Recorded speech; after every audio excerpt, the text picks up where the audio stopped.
আসসালামু আলাইকুম প্রিয় দর্শক, দেশ বিদেশের উচ্চ শিক্ষা সম্পর্কিত আরও একটা ভিডিও নিয়ে স্কলারশিপ গাইডের পক্ষ থেকে আমি হাজির হয়েছি। আজকের ভিডিওতে আমরা আলোচনা করব ব্যাংকক গভর্নমেন্ট স্কলারশিপ নিয়ে, যেটা সাধারণত চুলালঙ্করন ইউনিভার্সিটি ব্যাংককে দেওয়া হয়ে থাকে। আমরা ব্যাংককে অথবা থাইল্যান্ডে অ্যাভেলেবল আরও একটা স্কলারশিপ নিয়ে আপনাদের সাথে আলোচনা করেছিলাম। ভিডিওটা যদি আপনারা মিস করে থাকেন তাহলে আই বাটন থেকে দেখে নিতে পারেন অথবা ডিসক্রিপশন বক্স থেকে আপনারা দেখে নিতে পারেন। প্রিয় দর্শক, থাইল্যান্ডের যে ব্যাংকক গভর্নমেন্ট যে স্কলারশিপটা রয়েছে, এটা একটা ফুল ফান্ডেড স্কলারশিপ, যেটা সাধারণত ব্যাচেলরদের ক্ষেত্রে ব্যাচেলরের জন্য দেওয়া হয়ে থাকে। অর্থাৎ আপনি যদি অনার্স করতে যান সেক্ষেত্রে আপনাকে দেওয়া হবে, মাস্টার্সের ক্ষেত্রেও প্রযোজ্য, ইভেন পিএইচডির ক্ষেত্রেও প্রযোজ্য। তবে এটা শুধুমাত্র চুলালঙ্করন ইউনিভার্সিটির ক্ষেত্রেই প্রযোজ্য, ইউনিভার্সিটিতে দেওয়া হয়ে থাকে।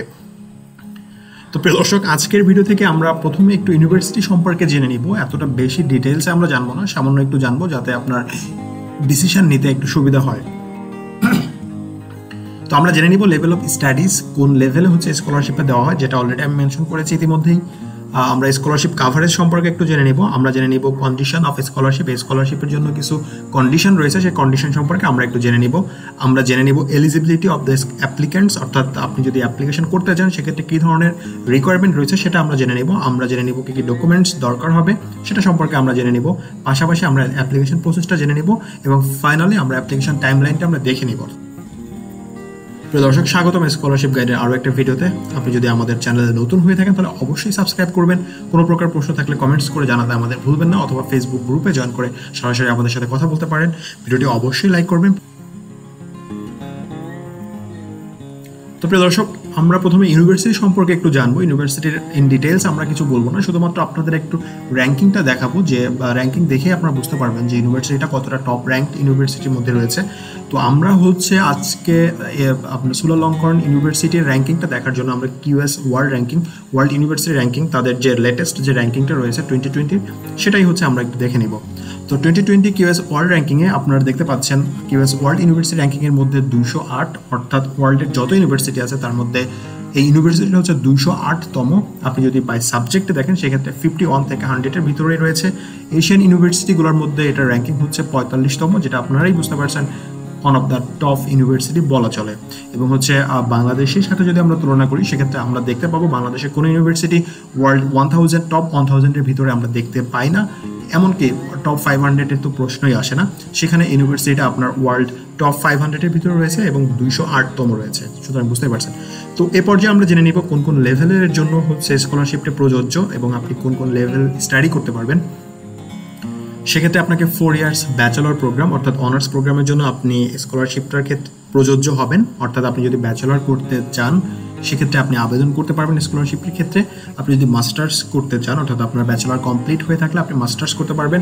2 ইয়ার্স মাস্টার্স প্রোগ্রামটা আপনি করতে পারবেন এই স্কলারশিপটার আন্ডারে। পাশাপাশি 3 ইয়ার্স পিএইচডি প্রোগ্রাম আপনি করতে পারবেন। পাশাপাশি নয়, আপনারা যারা পিএইচডির জন্য আবেদন করতে চান তারা 3 ইয়ার্সের পিএইচডি প্রোগ্রামটা এই স্কলারশিপের মাধ্যমে করতে পারবেন। পাশাপাশি 1 সেমিস্টার এক্সচেঞ্জ প্রোগ্রাম হিসাবে আপনি যেতে পারবেন, এক্সচেঞ্জ স্টুডেন্ট হিসাবে যে আপনি 1 সেমিস্টার সেখানে পড়ালেখা করতে পারবেন। তো এ পর্যায়ে আমরা জেনে নেব স্কলারশিপটা কী কী কাভার করে।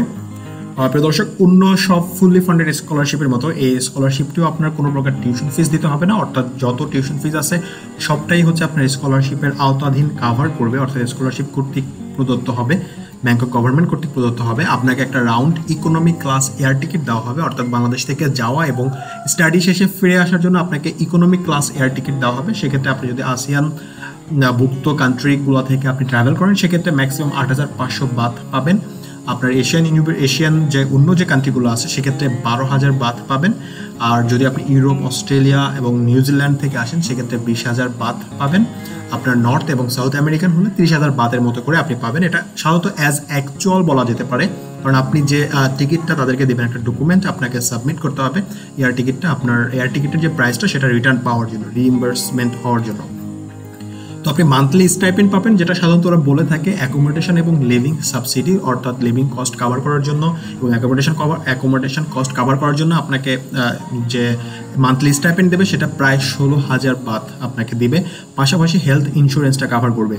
প্রিয় দর্শক, এই পর্যায়ে আমরা জেনে নিব এই স্কলারশিপের কী কী কন্ডিশনগুলো রয়েছে। তার মধ্যে scholarship duration can not be extended, অর্থাৎ আমি যখন লেভেল অফ স্টাডি বলেছিলাম তখন বলেছিলাম masters 2 years, masters 4 years, bachelor 3 years, PhD আমি এটা বলেছিলাম, ইফ ইউ ক্যান রিমেম্বার। এই যে ডিউরেশনটা আছে এটা কোনোভাবেই আপনি এক্সটেন্ড করা যাবে না, অর্থাৎ এই ডিউরেশনের ভিতরে আপনাকে শেষ করতে হবে। আপনাকে রিসিপিয়েন্টস of the scholarship R not allowed two differ the period of scholarship, অর্থাৎ আপনি যদি স্কলারশিপটা পান সেক্ষেত্রে আপনি এটাকে পোস্টপোন করতে পারবেন না, অর্থাৎ এটাকে পজ করে রাখতে পারবেন না, আপনাকে এটা কন্টিনিউ করতে হবে। তো আপনি যদি graduate recipient are not allowed to take off campus job, অর্থাৎ আপনি যদি গ্রাজুয়েট স্টাডিজের জন্য যান অর্থাৎ মাস্টার্স অথবা পিএইচডি, সেক্ষেত্রে হচ্ছে আপনি অফ ক্যাম্পাসে কোনো প্রকার জব নিতে পারবেন না থাইল্যান্ডের ভিতরে আপনার স্কলারশিপ পিরিয়ডের ভিতরে, অর্থাৎ আপনি মাস্টার্সের ক্ষেত্রে 2 ইয়ার্স যে আপনার স্কলারশিপ ডিউরেশন রয়েছে, পিএইচডির ক্ষেত্রে 3 ইয়ার্সের যে স্কলারশিপ ডিউরেশনটা রয়েছে, এই ডিউরেশনে আপনি থাইল্যান্ডে কোনো প্রকার জব করতে পারবেন না। তো স্কলারশিপ এলিজিবিলিটিগুলো আমরা একটু জেনে নিব। প্রথমে যেটা বলতে হয় এটা হচ্ছে আপনাকে প্রতিটা প্রোগ্রাম অ্যাভেলেবল যে প্রোগ্রামগুলো রয়েছে, কোন কোন প্রোগ্রামের জন্য আপনি আবেদন করতে পারবেন তার একটা লিস্ট আমরা দিয়ে দিচ্ছি। অলমোস্ট অল দ্য ফিল্ড হচ্ছে আপনার স্কলারশিপের আওতাধীন রয়েছে। আপনি বিবিএ থেকে শুরু করে সোশ্যাল সায়েন্স, আর্টস, হিউম্যানিটিস এবং হচ্ছে পিওর সায়েন্স, প্রতিটা সেক্টরেই হচ্ছে আপনি অ্যাপ্লিকেশন করতে পারবেন। তবে প্রতিটা প্রোগ্রামের ক্ষেত্রে হচ্ছে আপনার স্পেশাল রিকোয়ারমেন্ট রয়েছে, তো সেক্ষেত্রে আপনাকে সেই স্পেসিফিক যে প্রোগ্রাম রিকোয়ারমেন্টসগুলো রয়েছে সেটা আপনাকে ফুলফিল করতে হবে, এটা ফার্স্ট অ্যান্ড ফরমোস্ট কন্ডিশন। তো আপনাকে একটা গুড হেলথের অধিকারী হতে হবে। Applicant must not be a Thai national, অর্থাৎ আপনি যদি থাইয়ের ন্যাশনালিটি হোল্ড করেন সেক্ষেত্রে আপনি এলিজিবল হবেন না। আপনি থাই ন্যাশনাল বাদে অন্য ওয়ার্ল্ডের যে কোনো দেশের সিটিজেনরা হচ্ছে আবেদন করতে পারবে। ব্যাচেলর অ্যাপ্লিক্যান্টের ক্ষেত্রে অবশ্যই হাই স্কুল ডিগ্রিটা কমপ্লিট থাকতে হবে, মাস্টার্সের ক্ষেত্রে অবশ্যই ব্যাচেলর কমপ্লিট থাকতে হবে এবং পিএইচডির ক্ষেত্রে অবশ্যই মাস্টার্স ডিগ্রিটা কমপ্লিট থাকতে হবে এবং সেটা রিলেভেন্ট ফিল্ডে। তো এরপরে যেটা আছে, যেটা সিজিপিএ আছে, আপনার অবশ্যই আপনার not be less than 2.75 in under graduate, অর্থাৎ আপনি মাস্টার্সের জন্য অ্যাপ্লাই যদি করেন সেক্ষেত্রে 2.75 এর নিচে সিজিপিএ হলে আপনি আবেদন করতে পারবেন না। এবং হচ্ছে আপনি যদি গ্রাজুয়েট স্টাডিজের জন্য আবেদন করেন সেক্ষেত্রে 3.25 এর নিচে হলে আপনি আবেদন করতে পারবেন না। আপনি যদি গ্রাজুয়েট প্রোগ্রামের জন্য অ্যাপ্লাই করেন আপনার ইংলিশ প্রফিসিয়েন্সি সার্টিফিকেটটা শো করতে হবে, সেক্ষেত্রে টফেল স্কোর হতে হবে 500 আর হচ্ছে 173 কম্পিউটার বেসডে এবং আইএলটিএস স্কোর হতে হবে ন্যূনতম 5.00। তবে হচ্ছে আইএলটিএস এবং টফেলটা ব্যাচেলরের ক্ষেত্রে ম্যান্ডেটরি না, তবে আপনাকে ফ্লুয়েন্ট হতে হবে ইংলিশ স্পিকিংয়ে। তো আমরা এক্সচেঞ্জ স্টুডেন্ট হিসাবে যদি আপনি 1 সেমিস্টারের প্রোগ্রাম করতে চান সেক্ষেত্রে এলিজিবিলিটিগুলো আমরা একটু জেনে নিব।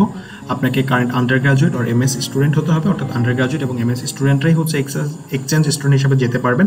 ডক্টরাল ডিগ্রি স্টুডেন্টও যেতে পারবেন, অথবা কোনো ইউনিভার্সিটি ফ্যাকাল্টি মেম্বার অথবা রিসার্চার যারা আছেন তারাও এক্সচেঞ্জ স্টুডেন্ট হিসাবে আপনারা যেতে পারবেন। পাশাপাশি scholarship recipient R required to study, আপনার যারা এক্সচেঞ্জ প্রোগ্রামে যাবেন তাদের ন্যূনতম 12 ক্রেডিট পড়তে হবে ব্যাচেলরের ক্ষেত্রে এবং 6 ক্রেডিট হতে হবে। যদি আপনি মাস্টার্স অথবা পিএইচডির জন্য হয়ে থাকেন সেক্ষেত্রে ন্যূনতম 12 এবং 6 ক্রেডিট হচ্ছে আপনাকে সেখানে স্টাডি করতে হবে।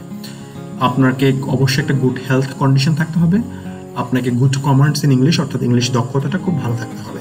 তো এই পর্যায়ে আমরা জেনে নেব কী কী ডকুমেন্টস দরকার হয়। আপনাকে একটা কমপ্লিট অ্যাপ্লিকেশন ফর্ম দরকার হবে উইথ হচ্ছে 1 ইঞ্চ ফটোগ্রাফ। আপনার অ্যাপ্লিকেশন ফর্মটা আমাদের ভিডিও লিঙ্কে দেওয়া থাকবে, সেখান থেকে আপনি ফিল আপ করতে পারবেন। সেখানে এক্সচেঞ্জ স্টুডেন্টদের জন্য আলাদা একটা ফর্ম রয়েছে, ব্যাচেলরদের জন্য আলাদা একটা ফর্ম রয়েছে, তবে আপনার মাস্টার্স এবং পিএইচডির ক্ষেত্রে একটা কমন ফর্ম, জাস্ট হচ্ছে আপনার ইনফরমেশনগুলো ডিফারেন্ট হবে। তবে অবশ্যই প্রিয় দর্শক মনে রাখবেন এই আপনার অ্যাপ্লিকেশন ফর্মটা খুবই গুরুত্বপূর্ণ, কারণ এই অ্যাপ্লিকেশন ফর্মটাই আপনার স্টেটমেন্ট অফ পারপাস মোটিভেশন হিসাবে কভার করবে। সেখানে যে প্রশ্নগুলো রয়েছে সেই প্রশ্নগুলো আপনি খুব কেয়ারফুলি এবং রিসার্চ করে এবং খুব ভালোভাবে হচ্ছে আপনাকে অ্যান্সার করতে হবে, যে অ্যান্সারগুলোর উপরে ডিপেন্ড করে আপনার স্কলারশিপটা নির্ধারণ করা হবে। আপনাকে একটা কারিকুলাম ভাইটা অর্থাৎ সিভি দিতে হবে, সিভি সাবমিট করতে হবে। তো সিভি সাধারণত আপনার ওয়ার্ল্ডের যে অ্যাকসেপ্টেন্স যেটা সাধারণত আপনি ইউরোপাস ফরম্যাটটা আমরা প্রিফার করে থাকি। তো যেহেতু থাইল্যান্ড সেক্ষেত্রে আপনি অন্যান্য সিভি ফরম্যাট ইউজ করতে পারেন, তবে যদি আপনি ইউরোপাস ফরম্যাটটা সাবমিট করতে চান সেক্ষেত্রে আপনি ইউরোপাসে কীভাবে সিভি করবেন সেটা একটা ভিডিও হচ্ছে আপনার ডিসক্রিপশন বক্স থেকে দেখে নিতে পারেন অথবা আই বাটন থেকে আপনি চেক করে দেখে নিতে পারেন। এবং এরপরে যে ডকুমেন্টটা দরকার হবে সেটা আপনার লাস্ট একাডেমিক ট্রান্সক্রিপ্ট এবং সার্টিফিকেট দরকার হবে, আপনার পাসপোর্টের একটা কপি দরকার হবে, আপনার মেডিকেল সার্টিফিকেট অর্থাৎ আপনার হেলথ কন্ডিশন যে ভালো আছে, আপনি এইচআইভি বা কোনো প্রকার ভাইরাল ডিজিজ দ্বারা আক্রান্ত না সেটা একটা সার্টিফিকেশন থাকতে হবে। আপনাকে 2টা রিকমেন্ডেশন লেটার নিতে হবে যদি আপনি গ্রাজুয়েট অ্যাপ্লিক্যান্টস হন অর্থাৎ মাস্টার্স অথবা পিএইচডি হন, সেক্ষেত্রে আপনার ইউনিভার্সিটির প্রফেসর, অ্যাসোসিয়েট প্রফেসর লেভেলের কারো একজনের কাছ থেকে আপনি নিতে পারেন। তো আমরা অ্যাপ্লিকেশন প্রসেসটা একটু জেনে নিব। প্রথমে আপনাকে একটা প্রোগ্রাম ফাইন্ড আউট করতে হবে, অর্থাৎ আপনি কোন প্রোগ্রামে অ্যাপ্লিকেশন করতে চাচ্ছেন। আমাদের ডিসক্রিপশনে যে লিঙ্ক দিয়ে দিচ্ছি, আপনি সেই লিঙ্কে গিয়ে হচ্ছে আপনার প্রোগ্রামটা দেখতে পারেন, আপনার ডিজায়ার প্রোগ্রামটা আছে কিনা। এরপর হচ্ছে ওই স্পেশাল প্রোগ্রামের যে এলিজিবিলিটি রয়েছে সেই এলিজিবিলিটিগুলোটা আপনাকে চেক করতে হবে। আপনি যদি এলিজিবল হন সেক্ষেত্রে আপনাকে fill up the application form. Application ফর্মের লিঙ্কটা আমরা দিয়ে দিচ্ছি, সেই অ্যাপ্লিকেশন ফর্মটা ডাউনলোড করে আপনাকে কমপ্লিট এবং নির্ভুলভাবে ফিল আপ করতে হবে। তো এরপর হচ্ছে আপনার নেসেসারি ডকুমেন্টস যেগুলো দরকার আছে, আমরা যে রিকোয়ার্ড ডকুমেন্টসের কথা মেনশন করেছি সেগুলো আপনাকে প্রিপেয়ার করতে হবে। এবং রিকোয়ার্ড ডকুমেন্টসগুলো প্রিপেয়ার করার পরে আপনি যে প্রোগ্রামের জন্য আবেদন করবেন সেই প্রোগ্রাম অফিসে আপনার অ্যাপ্লিকেশন ফর্মটা সহ এবং হচ্ছে আপনার যে রিকোয়ার্ড যে ডকুমেন্টসগুলো আছে ডকুমেন্টসগুলো আপনাকে সেন্ড করতে হবে, সেটা বাই ইমেইলে সেন্ড করতে হবে। পাশাপাশি হচ্ছে কিছু কিছু প্রোগ্রামের ক্ষেত্রে আপনার ফিজিক্যাল ডকুমেন্টস সেন্ড করতে হয়, সেটা আপনি যে আপনার যে প্রোগ্রাম যে কোঅর্ডিনেটর রয়েছে যার ইমেল অ্যাড্রেসটা আছে সেখানে আপনি ইমেইলে ওদেরকে প্রশ্ন করলে ওরা আপনাকে ইজিলি বলে দেবে। তবে আপনার অ্যাপ্লিকেশন স্কলারশিপের যে সার্কুলার রয়েছে সেখানে এটা মেনশন করে কিছুই বলে দেয়নি, শুধুমাত্র বলে দিয়েছে আপনার ডকুমেন্টস সেন্ড করতে হবে। তো আপনাকে ইমেইল করবেন ডকুমেন্টসগুলো এবং তাদেরকে প্রশ্ন করবেন যে আপনার হচ্ছে ফিজিক্যাল হার্ড কপি পাঠাতে হবে কিনা। সেক্ষেত্রে আপনি ডিএসএল বা অন্যান্য যে কনভেনিয়েন্ট যে কুরিয়ার সার্ভিসগুলো আছে সেটার মাধ্যমে আপনি ডকুমেন্টসগুলো পাঠিয়ে দিতে পারেন। ডকুমেন্টসগুলো আপনি পাঠিয়ে দিয়েছেন, আপনার অ্যাপ্লিকেশন প্রসেসটা মোটামুটি ডান। এরপরে হচ্ছে আপনার যে প্রোগ্রামের জন্য আবেদন করছেন ওই প্রোগ্রাম অফিস থেকে হচ্ছে আপনার ডকুমেন্টসগুলো হচ্ছে করবে, ভেরিফাই করবে, আপনার এলিজিবিলিটিগুলো ভেরিফাই করবে এবং হচ্ছে আপনি এটার জন্য যোগ্য কিনা সেটা ভেরিফাই করে আপনাকে নমিনেশন দেবে একাডেমিক অফিসের ক্ষেত্রে। তো একাডেমিক অ্যাফেয়ার অফিস তারা হচ্ছে আপনার সিলেকশন করবে আপনার বেসড অন ইউর প্রোফাইল এবং based on your submitted documents. তো এরপর যে আমরা একটু নেই অ্যাপ্লিকেশন টাইমলাইনটা, এটা সাধারণত 2টা রাউন্ডে 2টা সেমিস্টারের জন্য আপনি আবেদন করতে পারবেন। আপনার সেকেন্ড সেমিস্টারের জন্য যদি আপনি আবেদন করতে চান সেটা আপনার জুলাইয়ের মাঝামাঝি থেকে অক্টোবর এই সময়টার মধ্যে আপনি আবেদন করতে পারবেন, অর্থাৎ জুলাইয়ের মাঝামাঝি থেকে আপনার অ্যাপ্লিকেশনটা ওপেন হয়ে থাকে, অক্টোবর পর্যন্ত হচ্ছে আপনার অ্যাপ্লিকেশনটা চলে। তো সেই সময় আপনি আবেদন করতে পারবেন। সে সময় আবেদন করে তবে হচ্ছে আপনার এই যে সেকেন্ড সেমিস্টার রয়েছে এই সেকেন্ড সেমিস্টারে হচ্ছে আপনার সেকেন্ড সেমিস্টারটি হচ্ছে আপনার সব লেভেলের জন্য আপনি স্টাডি করতে পারবেন। এবং ফার্স্ট রাউন্ড যেটা সেটা ফেব্রুয়ারি মাঝামাঝি থেকে জুনের মাঝামাঝি পর্যায় পর্যন্ত আপনার অ্যাপ্লিকেশন রাউন্ডটা চলে থাকে, অ্যাপ্লিকেশনটা ওপেন থাকে। তবে এই সময়টাতে হচ্ছে আপনার এক্সচেঞ্জ স্টুডেন্টরা অ্যালাউড না, অর্থাৎ আপনি এক্সচেঞ্জ স্টুডেন্ট হিসেবে যেতে হলে আপনাকে সেকেন্ড সেমিস্টারের যেটা রয়েছে অর্থাৎ জুলাই এবং অক্টোবরের মাঝামাঝি সময় আপনাকে আবেদন করতে হবে। তো প্রিয় দর্শক, thank you so very much. আপনি যদি আমাদের চ্যানেল নতুন হয়ে থাকেন তাহলে অবশ্যই সাবস্ক্রাইব করবেন। কোনো প্রকার প্রশ্ন থাকলে কমেন্টস করে আমাদের জানাতে ভুলবেন না। ভিডিওটা অবশ্যই লাইক করবেন, শেয়ার করে বন্ধুদের মধ্যে ছড়িয়ে দেবেন। আর আপনি যদি ইতিমধ্যে ভিডিওটি আমাদের চ্যানেলে সাবস্ক্রাইব করে থাকেন তাহলে thank you so very much.